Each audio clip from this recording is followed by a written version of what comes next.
శ్రీ గురుభ్యో నమః. శ్రీమాత్రే నమః. 2026 సంవత్సరం వచ్చేసింది. మనందరిలో కూడా కొత్త ఉత్సాహం వచ్చేస్తుంది. ఈ సంవత్సరం ఎలా ఉంటుంది మనకి? మన రాశి మేషరాశి కదా, మన రాశి మిథున రాశి కదా, మన రాశి తుల రాశి కదా, లేదా మన రాశి మకర రాశి కదా.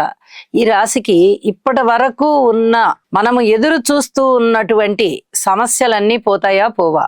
ఇంకా ఈ సంవత్సరంలో కూడా ఇంకా ఏమన్నా కష్టాలు క్యారీ ఫార్వర్డ్ అవుతూ ఉంటాయా అనేది చాలా మందిలో ఒక ఉత్సుకత. మనము తెలుసుకోవాలి అని. నిజానికి ప్రతి సంవత్సరము కూడా ఉగాది నుంచి మరుసటి సంవత్సరం ఉగాది వరకు మనము రాశి ఫలితాలు చెప్పుకుంటూ ఉంటాం. ఇది మనకి చాంద్రమానంలో కొన్ని వందల వేల సంవత్సరాల నుంచి ఆనవాయితీగా వస్తూ ఉన్నటువంటి విషయం. మరి ఈ కొత్త సంవత్సరం మారంగానే మనకి ఇలాంటి ఆశలు ఎందుకు వస్తాయి? ఉగాదికే రావాలి కదా అంటే, ఎప్పుడైతే సంవత్సరం మారుతుందో ప్రతి వారికి కూడా ఒక ఆశ కలుగుతుంది. మనము ప్రతినిత్యము వాడుకునేది ఇంగ్లీష్ క్యాలెండర్. పండుగలు చేసుకునేది, పుట్టినరోజులు చేసుకునేది, అలాగే మంచి రోజులు చూసుకోవాలి అనుకునేది, ఇవన్నీ కూడా చాంద్రమానం ప్రకారంగా చేసుకుంటూ ఉంటాం. కానీ మనకి అంత ఓపిక ఉండదు. మళ్ళీ ఉగాది వరకు ఆగి అప్పుడు మళ్ళీ సంవత్సర ఫలితాలు తెలుసుకోవాలి అంటే అప్పుడు తెలుసుకుందాం తెలుగు సంవత్సరం ప్రకారం, ఇప్పుడు ఇంగ్లీష్ క్యాలెండర్ ప్రకారంగా ఇప్పుడు తెలుసుకుందాం అని మనం సర్ది చెప్పుకుంటూ ఉంటాం. నిజానికి ప్రతిరోజు జాతకం చెప్పుకోవచ్చు.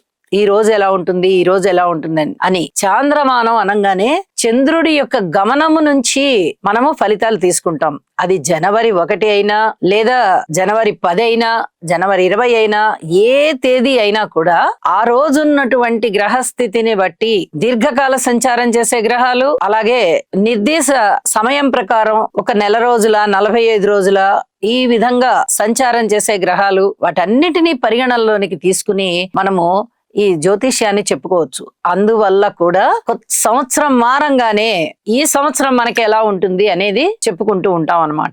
ఇప్పుడు ఆ కారణంగానే 2026వ సంవత్సరం అంతా ఎలా ఉంటుంది అనేది జనవరి 1వ తేదీన ఉన్నటువంటి గ్రహస్థితుల ఆధారంగా చెప్పుకోబడుతుంది.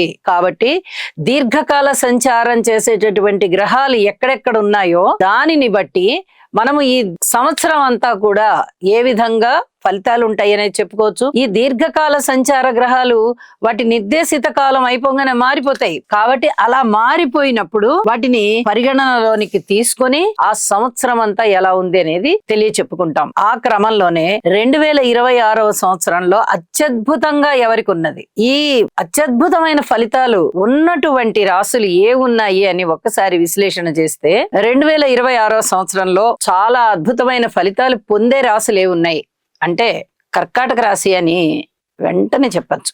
ఎందువల్లండి అంటే గురువు గారి వల్ల అద్భుతమైనటువంటి స్థితి సంచారము పొందుతూ ఫలితాలు కూడా అదే స్థాయిలో పొందుతూ ఉన్నటువంటి రాశి కర్కాటక రాశి. కర్కాటక రాశి వారికి జనవరి 1 నుంచి జూన్ 1 వరకు వ్యయ స్థానంలో గురువు గారు ఉన్నారు. ధనాన్ని ఎక్కువ శుభకార్యాల మీద ఖర్చు పెట్టిస్తూ ఉంటారు. అంటే శుభకార్యాలు జరుగుతాయి, మీరు దాన ధర్మాలు చేస్తారు, శుభకార్యాలలో మీరు పాల్గొంటారు, శుభకార్యాల నిర్వహణ కూడా మీదే ఉంటుంది. ఎంతో పుణ్యాన్ని సంపాదించుకోవడానికి చాలా వరకు అవకాశం ఉంటుంది. ఈ పుణ్యం అన్న మాటకి అంతు లేదు. అది దీనికి ఇంత కొలమానం అని ఎక్కడ లేదు. మనము ఎంతో భక్తిగా పూజలు చేస్తాము, వ్రతాలు చేస్తాము, దైవనామస్మరణ చేస్తాము, ఎవరికైనా దాన ధర్మాలు చేస్తాము. మరి ఇంత పుణ్యం వచ్చింది అని ఎవరమైనా లెక్క పెట్టుకోగలమా? లెక్క పెట్టుకోలేము. అయితే ఆ పుణ్యం ఎప్పుడో ఒకప్పుడు మనకి అక్కడికి వచ్చి ఎప్పుడో ఏ జన్మలోనో ఎప్పుడో చేసుకోనున్న పుణ్యం మనకి ఈ విధంగా కలిసి వచ్చింది అనుకుంటూ ఉంటాం కదా. అలాగా ఇక్కడ 6 నెలల కాలం వ్యయ స్థానంలో సంచరిస్తూ ఉన్నటువంటి గురువు గారు మీ చేత ఎన్నో అద్భుతమైనటువంటి శుభకార్యాలను జయిస్తున్నారు అంటే మీకు చాలా పుణ్యం వస్తుంది కదా. ఆ వచ్చిన పుణ్యము మళ్ళీ మీకు సకాలంలోనే అక్కడికి వస్తుంది. ఇది చెప్పదగినటువంటి సూచన. మన కళ్ళకి కనపడదు, కానీ మనము స్టోర్ చేసుకుంటున్నాం. ఈ రూపకంగా గురువుగారు వ్యయ స్థానంలో ఉన్నప్పుడు స్టోర్ చేసుకుంటున్నాం. అద్భుతమైనటువంటి ఫలితం అది. ఇక జూన్ 1 నుంచి అక్టోబర్ 31 వరకు రాశిలోకి వస్తున్నారు. ఇక్కడ ఉందండి, రాశిలో ఉచ్చులో ఉంటారు గురుగారు. కీర్తి ప్రతిష్టలు ఇస్తారు, ఉన్నత విద్యనిస్తారు, వేద విద్యలనిస్తారు, మంచి కళలనిస్తారు. అలాగే మీరు ఎప్పుడన్నా చదువు ఆపేసి ఉన్నట్టయితే లోగడ మళ్ళీ దాన్ని పునరుద్ధరిస్తారు.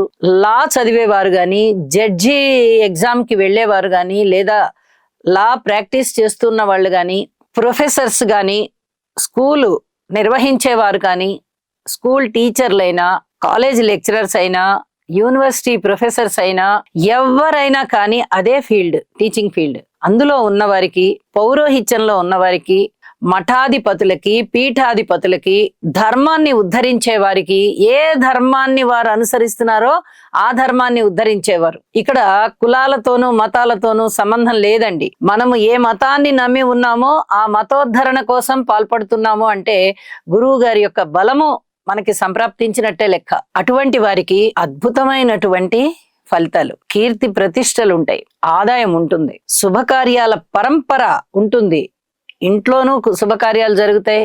బంధువుల ఇళ్లలో జరిగినా వీరు ఎక్కువగా వెళ్ళి అక్కడ పార్టిసిపేట్ చేయాల్సి ఉంటుంది, అవన్నీ నిర్వహించాల్సి ఉంటుంది, ధనము ఖర్చు పెడతారు, యజ్ఞాలు యాగాలు చేస్తారు.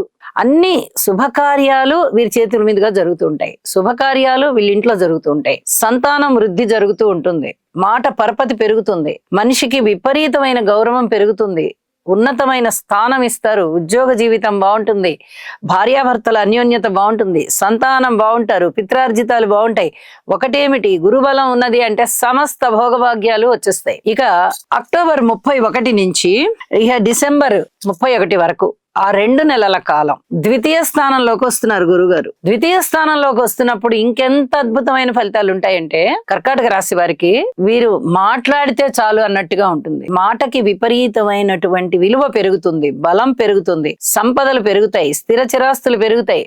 ఎన్ని రకాలుగా అభివృద్ధి చెందాలో అన్ని రకాలుగాను అభివృద్ధి చెందుతారు. పైగా సింహరాశిలో గురువు చాలా బాగుంటారు, కర్కాటక రాశిలో గురువు చాలా బాగుంటారు. అసలు వెనక్కి తిరిగి చూడవలసిన అవసరం లేకుండా గురుబలం మీకు అమోఘంగా పనిచేస్తుంది. ఇది చాలా చాలా చెప్పదగినటువంటి సూచన.